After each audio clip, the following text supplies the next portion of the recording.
السلام علیکم پیارے بچوں، کیا حال ہے آپ سب کے؟ میں امید کرتی ہوں کہ آپ سب بالکل ٹھیک ہوں گے۔ تو پیارے بچوں، آج میں آپ لوگوں کے لیے ایک اور دلچسپ اور مزیدار کہانی لے کر آئی ہوں۔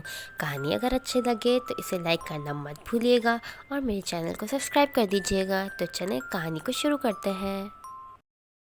ایک دفعہ کا ذکر ہے، چندن پور نام کا ایک گاؤں ہوا کرتا تھا۔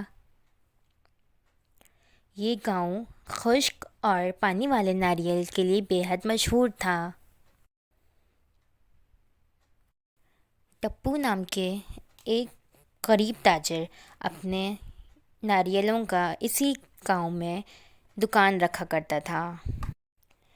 پپو کا ناریل فروخت کرنے کا ایک ٹھیلا ہوا کرتا تھا، جس میں وہ ناریل فروخت کر کے اپنی زندگی گزر بسر کرتا تھا۔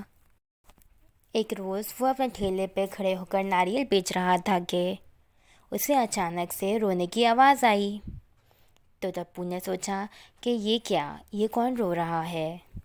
تو اس کے پاس موجود ناریل میں سے ایک ناریل بولتا ہے، ادھر دیکھو اے انسان، میں ہوں، میں رو رہا ہوں، مجھے دیکھو، میری طرف دیکھو۔ ناریل کی بات سن کر ٹپو اس کی طرف دیکھتا ہے اور پوچھتا ہے، بتاؤ کیا ہوا، تم کیوں رو رہے ہو؟ تو ناریل کہتا ہے کہ تم نے کافی دن سے مجھے اپنے ٹھیلے پہ رکھا ہوا ہے، نہ تم مجھے کاٹتے ہو نہ تم مجھے بیچتے ہو، یہ کیا ماجرا ہے؟ تو ٹپو نے کہا، اصل میں جب سے میں نے تمہیں پیڑ سے نکالا ہے تم مجھے بہت عجیب لگے تم، اور میں نے جب سے تمہیں اپنے ٹھیلے پہ رکھا ہے تو میری کمائی میں اضافہ ہو گیا ہے، یہی وجہ ہے کہ میں نے تمہیں اب تک نہ بیچا ہے نہ ہی کاٹا ہے۔ تو ناریل نے جواب دیا، مگر انسان، مجھے ہر وقت یہی ڈر لگا رہتا ہے کہ کہیں تم مجھے زخمی کر دو گے یا پھر مجھے کہیں پتھر پہ کوئی پھینک دے گا۔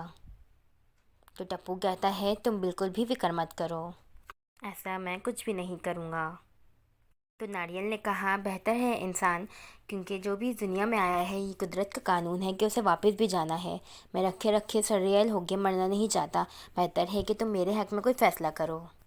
پہ اس بات کا بہت اثر ہوتا ہے، وہ پوری رات سوچتا رہتا ہے، اور پھر صبح جب وہ ٹھیلے پہ آتا ہے تو اس ناریل کو اٹھا کر اپنے ہاتھ میں لیتا ہے۔ تو ناریل اس سے پوچھتا ہے، کیا آج تم مجھے کھانے والے ہو؟ تو پپو کہتا ہے، نہیں۔ پھر وہ اس ناریل کو اٹھا کے اپنے ساتھ اپنے گھر لے کے آتا ہے اور ایک جگہ سنبھال کے آرام سے رکھ دیتا ہے۔ کچھ ہی دنوں بعد اس ناریل کے اوپر سے پٹی نکلنا شروع ہو جاتے ہیں اور وہ ایک چھوٹا سا پودا بن جاتا ہے۔ پھر جب وہ پودا بن جاتا ہے تو وہ اس پودے کو جا کے ایک کھیت میں اگا دیتا ہے۔ تو پھر آہستہ آہستہ کر کے وہ ایک درخت بن جاتا ہے، اور پھر اس درخت پہ لگے ہوئے ناریل کو بیچ کر پپو اپنی زندگی کو ہنسی خوشی گزارتا اور اپنی زندگی بسر کرتا تھا۔